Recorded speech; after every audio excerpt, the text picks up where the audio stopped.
Causative agent in cutaneous larva migrans is the filariform larva of animal hookworm Ancylostoma brasiliensis, and even Ancylostoma caninum is also associated.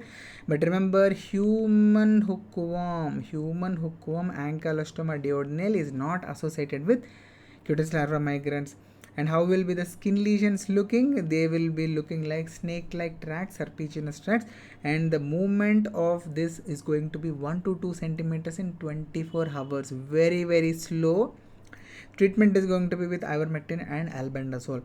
So in the larva currents, remember students, it is due to Strongyloides stercoralis. It is also called as racing larva, literally current. So it will run. The lesion is going to spread 5 to 15 centimeters per every hour. Very, very fast. And that's the reason why urticarial rash. So you can see here in the below picture, this is the patient of larva currents having urticarial rash all over the body.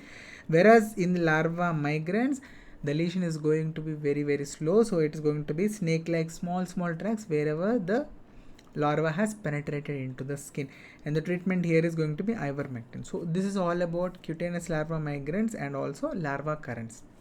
Like and subscribe.